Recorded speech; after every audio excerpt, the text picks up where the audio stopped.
Silencio en la sala. En la siguiente media hora entramos en debate.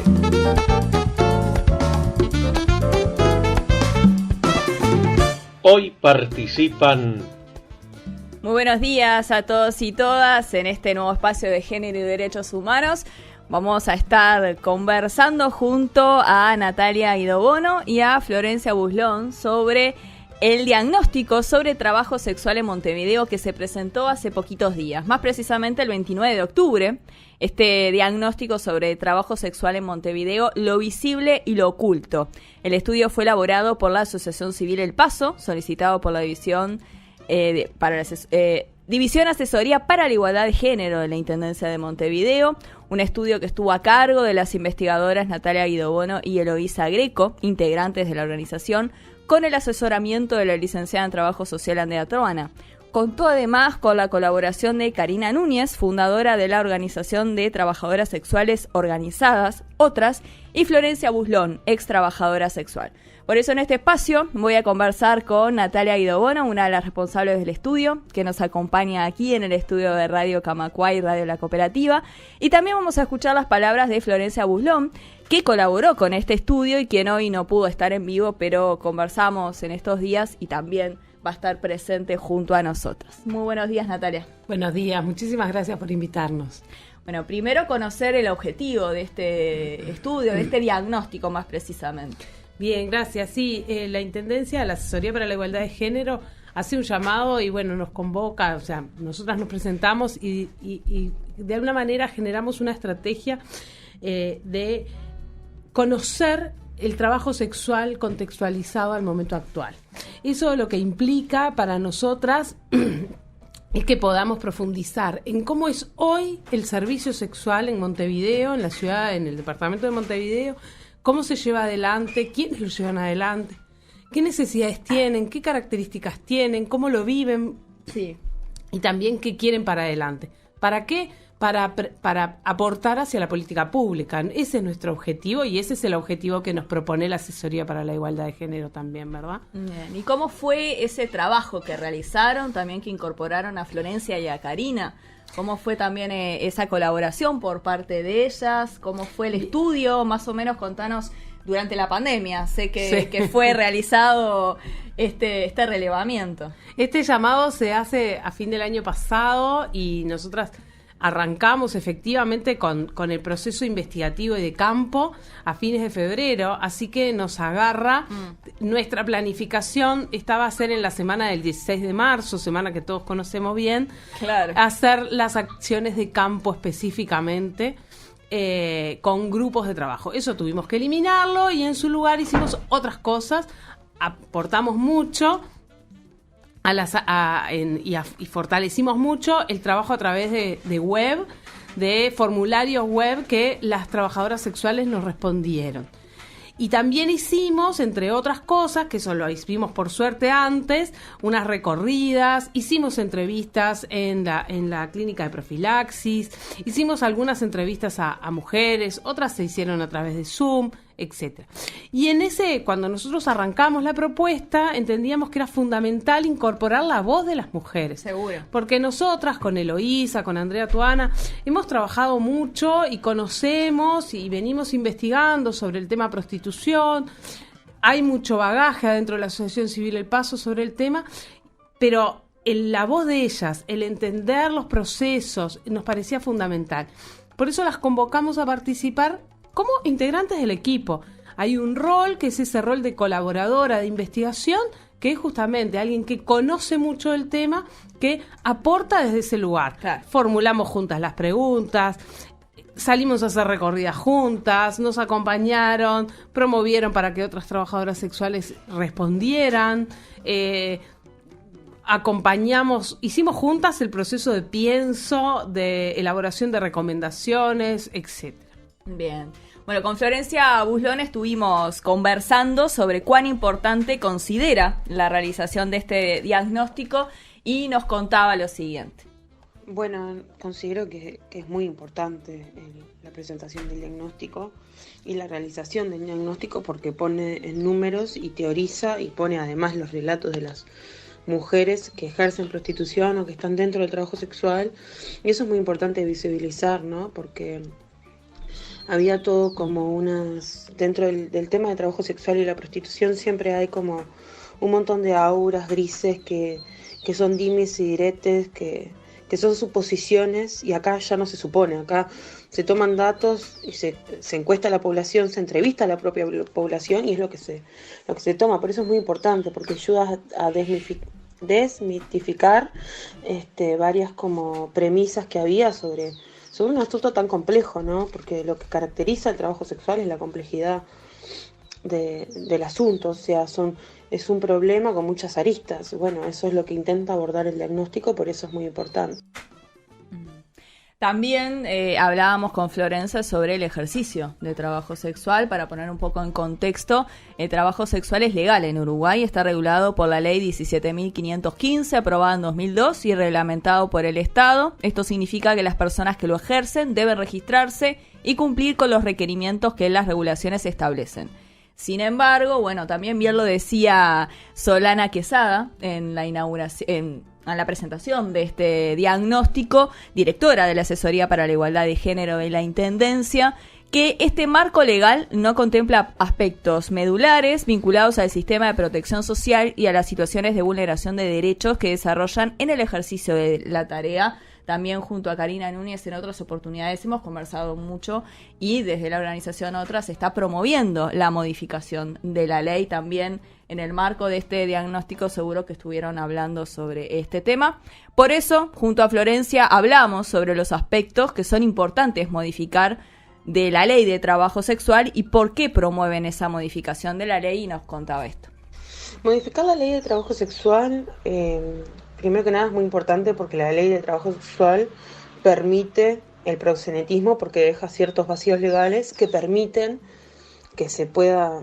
Eso permite el proxenetismo, y lo que se necesita en realidad es la autonomía de las mujeres, no el proxenetismo, o no porque te aseguro un lugar puedo sacarte tu ingreso, ¿no? Porque todas esas confusiones que la ley da, que no enmarca, dan vacíos, y bueno, la gente se aprovecha porque la prostitución y el trabajo sexual da mucho dinero a esa gente, ¿no? Las trabajadoras sexuales no, porque como no están tan independientes, y además porque como se caracteriza la regularización acá, es muy sanitarista, y además se pone siempre el foco en cuidar al cliente y no a la trabajadora, no está pensada en el lugar de las mujeres. Por eso es importante promover la modificación de la ley, para que la ley sea pensada por mujeres, para mujeres, que no sea sanitarista que cuiden a los clientes, sino que cuiden a la trabajadora, como todas las leyes de trabajadoras que hay, donde se cuida al trabajador, ¿no? Digo, eso es lo importante. Y la ley claramente no nos asegura eso. Bien, y bueno, justamente hablábamos sobre la importancia de modificar esta ley junto a Florencia. Contanos, Natalia, cuáles fueron los principales hallazgos de este diagnóstico para empezar a entrar sobre estos resultados y este trabajo que realizaron. Bien. Nosotros en este sentido lo que hicimos fue tratar de profundizar. Primero, no es la primera investigación sobre prostitución en el Uruguay. Sí es el primer diagnóstico que se hace y que se solicita a nivel de un organismo público, por lo menos conocido por algunos de nosotras, que se solicita a nivel del organismo público para mejorar la política pública. Claro. En ese sentido es que nosotras profundizamos como en algunos ejes. El eje de la violencia, el eje de la salud, el eje educativo y el de la autonomía. Siempre pensando como en esta lógica de buscar la mayor autonomía de todas las personas. Y en ese sentido nosotros pensamos en la autonomía en la autonomía física, ¿no? Lo que es la autonomía vinculada a los procesos de violencia, a la violencia que puedan vivir, a la salud. La autonomía económica, que es sumamente importante, ¿no? Y ahí es donde el trabajo sexual se hace trabajo, se hace un ingreso para que las mujeres sobrevivan, como cualquier otro, ¿no? Hay muchos mitos que se cree que las mujeres lo hacen porque es lo que más les gusta, porque es plata fácil. Hay muchos mitos y en realidad cuando uno empieza a indagar y a conocerlas, lo que encuentra es que es una fuente de ingresos, punto, como para tantos de nosotras y de nosotros.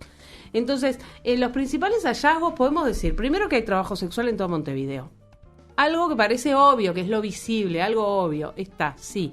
pero tenemos diferentes condiciones de trabajo. Hay mujeres que están más en calle, mujeres que están más en prostíbulos, mujeres que están en la web. Hoy la web es un lugar importante que quizás parece visible y es mucho más invisible en otros aspectos. Las mismas mujeres se promocionan, se publicitan, entre comillas, ¿no? Pero bueno, se publicita el servicio a través de la web. Algo distinto a cuando del 2002, cuando es la reglamentación de esta ley, por ejemplo. Vosotros los aspectos Sí, que se publicitaban distinto. Si puedo hacer Sí. en el diario. En el diario. En el Sí. diario, se publicitaban en el diario. Y ahora se publicitan en las páginas web. Pero de alguna manera hay otras cosas, porque en el diario era el cartelito, ahora es la foto, es el relato largo, es hasta el video, ¿no? Entonces hay mucha información. Por otro lado también, en las páginas web, lo que encontramos y que en los formularios las mujeres también nos lo transmiten, hay lo que ellas denominan apartamentos, ¿no? Entonces se prestan servicios sexuales en apartamentos. En algunos casos pueden ser individuales y realmente mujeres autónomas que autónomamente brindan el servicio sexual en sus hogares o que van a un lugar y contratan un alquiler, ¿no? Como mensual, diario, lo que fuere, pero que contratan y ofrecen el servicio sexual ahí. Sin embargo, hay otros apartamentos que son lo que se denominan nosotras en el diagnóstico, apartamentos prostibulares, o sea, colectivos que no son de mujeres autónomas, sino que hay una regulación laboral que está detrás, enmascarada de alguna manera, ¿no? Por eso decía Florencia que la ley actual tiene como algunos agujeros que permiten elementos de proxenetismo, ¿no? Claro. Que es el proxenetismo, es la explotación, perdón, no es la explotación, es el que se generen ingresos en beneficio de un tercero a través de la venta de servicios sexuales, ¿no? Sí. Del trabajo sexual, dice la ley. Entonces, hoy esa ley sí está ¿fue la mejor ley que se pudo crear en el 2002? Y capaz que sí. Yo pienso muchas veces que las leyes hoy son hijas de su época son también. hijas de su época, fue lo mejor que se pudo hacer. De alguna manera protegen a esas mujeres. Pero lo que también encontramos es que, por lo menos, la mayoría de las mujeres que respondieron, que esto no es representativo del universo de trabajadoras sexuales, la mayoría de las mujeres que nos respondieron dicen: yo quiero salir de esto, yo quiero estar en otro lugar. Exacto. Pero para estar en otro lugar necesito tener mejores trabajos, tener otra condición, no vivir la violencia que mi comunidad o las instituciones me generan cuando yo digo: ¿qué haces? Soy trabajadora sexual. Muchas mujeres tienen dos tareas, dos trabajos, además de las tareas no remuneradas, pero tienen otras tareas, tienen otros empleos y el trabajo sexual es uno más o un segundo. La mayoría jefas de hogar también. La mayoría son jefas de hogar, claramente que sí. Bien. Y tienen sus hijos a cargo o se ocupan de sus hermanos menores y de sus madres, más de sus madres, creo, de sus padres, ¿no? O sea, hay como todas las mujeres que vivimos múltiples responsabilidades en nuestra cotidianeidad. Y esto que mencionabas podemos dar con cifras, porque el diagnóstico arroja que el 92% de las mujeres quieren cambiar de actividad, justamente para ser más exactos. Y de ese tema también hablamos con Florencia y le pregunté sobre qué tipos de apoyo podrían necesitar para realizar esto, y nos contaba esto. Con respecto a quienes quieren cambiar de actividad, a quienes no quieren estar más dentro del trabajo sexual, yo creo que los apoyos, además de trabajo de calidad, ¿no? Que no sean zafrales como los barridos de invierno y esas cosas que hacen para las mujeres pobres, porque siempre las mujeres pobres nos ponen en la limpieza o en los cuidados y es como, bueno, ya están esos trabajos, ¿no? O sea, ¿por qué no trabajos que dignifiquen la vida y que puedan dignificar para también, ¿no? No volver al trabajo sexual? Porque si quieren salir, pero al final consiguen un trabajo de barrendera y ganan 2 pesos, van a volver al trabajo sexual, porque la vida acá es mal pago y acá vivir es muy caro, comer es caro, pagar es caro. O sea, cuando no tenés planes de ningún estado ni estás dentro de ese sector tan marginado, es difícil alquilar, pagarte un alquiler, tener hijos, comprar ropa, ¿no? Vivir es caro y es difícil, y más cuando uno es joven y está sola y tienes hijos y y no tenés ningún recurso estatal que te pueda apoyar, ya de por sí para sacar una garantía de alquiler, por más que a veces que tengas el dinero, no accedes. Entonces digo, me parece que el apoyo tiene que ser de muchos lados.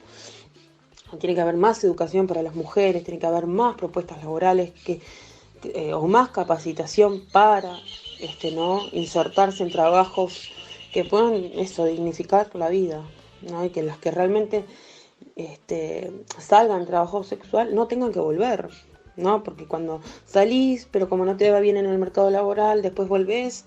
No, además capacitar a las mujeres para hacer hasta un currículum, ¿no? Hablamos de eso cuando uno habla de la capacitación, ¿no? ¿Qué perfil tengo? ¿Para qué trabajo sirvo? ¿Para qué no?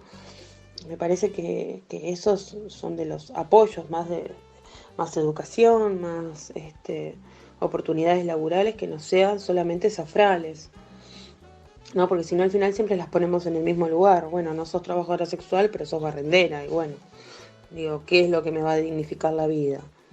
¿No? Si igual no puedo acceder a ciertas cosas. Entonces me parece que el acceder a una vida digna en este país es muy difícil para las mujeres. Y más sobre todo para las mujeres con hijos. Y más sobre todo cuando sos pobre o venís de un hogar muy humilde. Porque bueno, el capitalismo y el patriarcado, la cara y el peso de la vida recae sobre los niños, niñas, adolescentes y las mujeres. Eso es. Bien. También en este sentido, conocer un poco sobre los aspectos de violencia a los que se exponen las mujeres también. Es uno de los hallazgos que tiene este diagnóstico. Violencia institucional, violencia también en el sistema de salud. Hay varios tipos de violencia. No solamente porque una piensa, bueno, en el lugar de trabajo, que eso sin duda que lo sufren. Sí. Pero también hay otros tipos de violencia fuera de la actividad laboral que pueden vivir en su comunidad, por parte de la policía, en el ámbito de la salud, en la educación. ¿Qué Exactamente, ustedes? Sí, nosotros indagamos mucho en esto de cuáles son las violencias a las cuales se enfrentan las mujeres, ¿no? Y nos encontramos con esta idea de que, y lo dividimos de alguna manera en algunos grupos que tienen que ver con algunas institucionalidades y otras no tanto, y son más de grupos de personas. Sí. Entonces separamos entre la violencia que viven en el sistema educativo, la violencia que han vivido ellas en el sistema educativo y que muchas veces también han vivido y que viven con sus hijos en el sistema educativo. Claro. Por otro lado, también las violencias que viven a través de sus propias familias, ¿no? La familia también las relega, las deja de lado, ¿no? A las mujeres trans las deja de lado ya desde la adolescencia, ¿no? Desde la niñez o la adolescencia. Entonces ahí hay un cúmulo de violencias que se vienen viviendo y perpetuando desde hace muchos tiempos. La violencia comunitaria, la violencia que puede estar vinculada a eso, al barrio, al sistema, al entorno, a las instituciones. Y ahí también la violencia institucional es muy potente y ellas lo traen mucho. Y eso creo que es de las cosas más interesantes que ellas colocan como un lugar invisible, pero que está. Es esa violencia que viven las mujeres cuando tienen que indicar qué tarea hacen y cómo generan recursos. La violencia de, como un poco decía Flor en algún momento, la violencia de no saber hacer un currículum y eso te paraliza. A quienes nos parece que es natural y tenemos naturalizado, que más o menos nos saldrá mejor o peor, pero que nos podemos presentar en un empleo y podemos poner, terminé la escuela, no terminé la escuela, hice tal cosa, terminé universidad, tengo tales trabajos, nos parece muy obvio y es muy difícil para ellas y para muchísimas mujeres, también para muchos varones, pero para muchísimas personas es muy difícil elaborar un currículum que diga lo que he hecho, mis capacidades, y esos son aprendizajes, lo que se llaman las competencias transversales, que son muy importantes, poder que las mujeres, estas mujeres también tengan y se fortalezcan en ese sentido. Me fui de tema, pero bueno. Pero sí. También la violencia en el marco de la salud y la violencia con la policía. ¿Y por qué traemos a la violencia con la policía como que no es, o sea, es institucional, no es es un grupo, es complejo. Pero varias cuestiones. La propia ley indica que las trabajadoras sexuales tienen que registrarse en un registro que administra el Ministerio del Interior. Mucha gente dentro del Ministerio del Interior también se pregunta, ¿y por qué tenemos que hacer esto? Porque lo que está separando la ley aquella, que viene de alguna manera de los inicios, de las primeras investigaciones históricas que hizo Ivette Trochon en esta zona de Camacuá, Brecha y en esta zona de los prostíbulos, que era la zona de los prostíbulos, era justamente pensar en esta idea de que las mujeres tenían que estar registradas para que no vayan presas. Claro. Y esa es la cuestión. Entonces, ahí se empiezan a suceder situaciones que, por ejemplo, hay algún relato de una mujer que dice, el policía, como no tenía la libreta de trabajo sexual, me hizo ejercerle sexo oral sin pagarme. Es parte de un acuerdo que no estaba, es parte de una violencia que ella debió ejercer. ¿Por qué? Porque la obligan a hacer algo que ella no está dentro del acuerdo, no era parte del sistema, ella no le estaba ofreciendo servicio sexual al policía. Entonces, ahí hay, en las personas que tienen el deber de protegernos, pero que tienen el ejercicio también de la fuerza, esta doble cuestión, ¿no? De que se aprovechan y abusan de esa jerarquía y de ese poder. Bien, porque justamente Florencia hace alusión en la próxima pregunta que le hice a la violencia institucional, porque conversamos sobre qué considera que puede cambiar a partir de este diagnóstico y las recomendaciones que surgen de esta investigación para poder trabajar en el futuro, que ya terminando la entrevista vamos a entrar en esas recomendaciones, pero antes la escuchamos a Florencia. Creo que las primeras cosas que se tienen que poder cambiar a partir del diagnóstico es la violencia institucional. Ya de por sí las instituciones son violentas porque surgen desde lugares, ¿no?, muy construidos en esas lógicas. Pero me parece que el diagnóstico pone en tela de juicio eso, entonces es importante desde ahí poder cambiarlo, ¿no? O sea, que quienes nos atienden, por ejemplo, en profilaxis, que es lo más inmediato y lo más cerca, que es lo que tiene la trabajadora sexual, que puedan cambiar la violencia institucional, ¿no? Y que además se piense la salud desde un lugar integral, no desde un lugar foco infeccioso de transmisiones sexuales, que siempre estigmatiza al final a la mujer y cuida al hombre al que consume, y no, en realidad no tendría, el cuidado siempre tiene que ser mutuo, no de unas hacia otros. Creo que eso es de las cosas que se podría decir que podría llegar a cambiarse a futuro, espero que no sea un futuro muy lejano, y después también poner el debate en tela de juicio, o sea, ponerlo sobre la mesa me parece que es muy importante para acercar a más mujeres todavía y poder cambiar esas realidades, ¿no? O al menos que ellas sean protagonistas del cambio de su realidad, que me parece que siempre es lo mejor, dar herramientas para que cada uno sea protagonista de transformar su realidad, de construir su realidad. El hombre es un ser que es de los únicos que tiene la capacidad de poder transformar y hacer su realidad, entonces me parece que eso es muy importante. Bien, y por último, Natalia, comentar sobre las recomendaciones que se hacen a partir de este diagnóstico. Mencionabas que es el primer diagnóstico que se hace a pedido de una institución del Estado, y eso es bien interesante para poder generar políticas públicas también. Sí, antes me voy a tomar una licencia. No olvidemos de la violencia que generan los propios clientes. Sí, fundamental. Son fundamentales y son parte de lo invisible y de lo oculto en este vínculo y en esta relación. Bueno, ahí hay mucho para conversar. Podríamos dedicar justamente un programa entero para hablar de esto.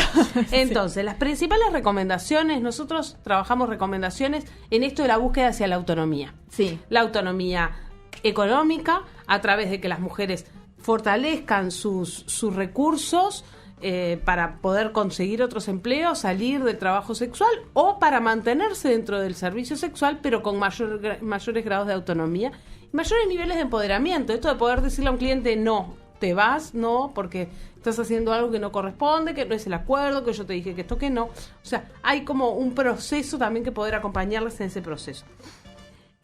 Por ejemplo, otra línea importante es la de desestigmatización y trabajo en la sensibilización de la propia institucionalidad de la Intendencia.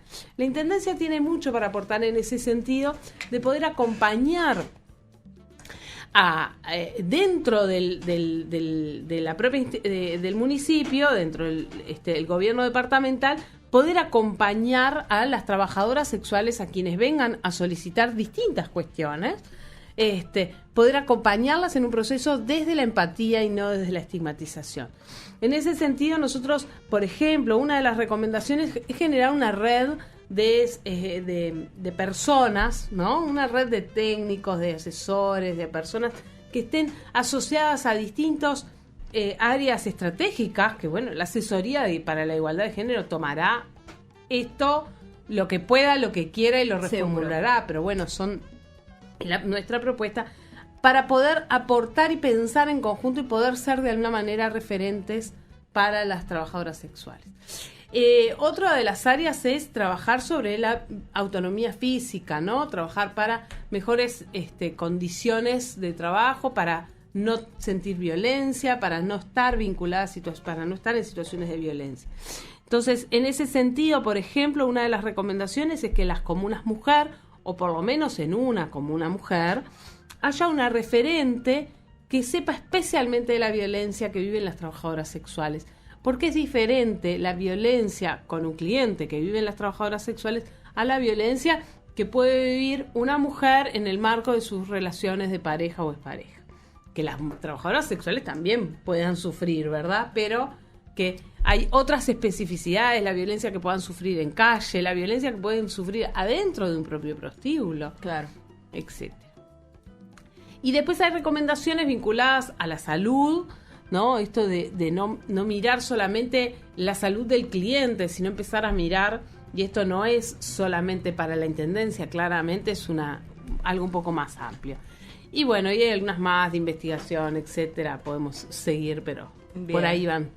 Y por último, que ya estamos pasadísimas de tiempo, le consulté a Florencia sobre lo invisible y lo oculto. Ese es el nombre del diagnóstico, pero era importante también traer la voz de ella sobre esta reflexión acerca de lo visible y lo oculto del trabajo sexual.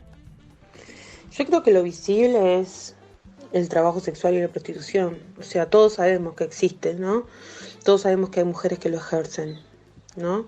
Pero el tema es, lo oculto es eso, cómo lo ejerce, quiénes lo ejercen, por qué lo ejercen, qué es lo que se necesita, por qué están ahí, qué pasa con sus vidas, quiénes son, qué hay detrás de esas vidas, ¿no? Todo el mundo tan complejo que implica el vivir, ¿no? Entonces me parece que eso es como lo oculto, de lo que no se habla, ¿no? Y no se habla de las violencias institucionales, y no se habla de las violencias por parte de los consumidores, por parte de los dueños de la casa. Bueno, la violencia social es algo oculto, pero está, o sea, la estigmatización hacia las trabajadoras sexuales siempre recae en la mujer, ¿no? Eso es el patriarcado puro y duro. Creo que lo más visible es ver mujeres que ejercen la prostitución y el trabajo sexual, y lo no visible es o lo oculto es lo que te decía, es como, son secretos, que siempre se dicen secreto a voces, ¿no? Es como, sabemos, pero no sabemos tanto. Es como que estamos en el limbo gris. Y es importante también, ¿no? O sea, que lo importante, que es lo oculto, que es la vida de las mujeres, la violencia que sufren al ejercer ese trabajo, y al estar en esas condiciones, se visibilice con el diagnóstico, me parece que es muy bueno. Daría para seguir conversando muchísimo más sobre este tema. Seguro que vamos a repetirlo quizás el próximo año, cuando también se pongan un poco en práctica las recomendaciones, podamos seguir profundizando. Lo más importante también es traer sobre la mesa este tema y seguir profundizando. Así que muchísimas gracias, Natalia, por estos minutos. Muchas gracias a ustedes. Muchas gracias. Conversábamos junto a Natalia Guidobono y a Florencia Buslón sobre este diagnóstico sobre el trabajo sexual en Montevideo que se presentó hace poquitos días, lo visible y lo oculto. Pueden encontrar después esta entrevista tanto en la web de Radio La Cooperativa como en el canal de YouTube Andrea Camarano, lo buscan así y pueden encontrar esta entrevista. Yo me reencuentro el próximo miércoles a las 9 de la mañana y el próximo miércoles se viene otra columna de Regenerades que comenzamos junto a la socióloga y experta en educación con perspectiva de género Jimena García, y vamos a estar conversando sobre la educación desde la cultura, recomendación de productos culturales no sexistas. Así que les espero el próximo miércoles con esta nueva entrega de Espacio de Género y Derechos Humanos a la red de la radio.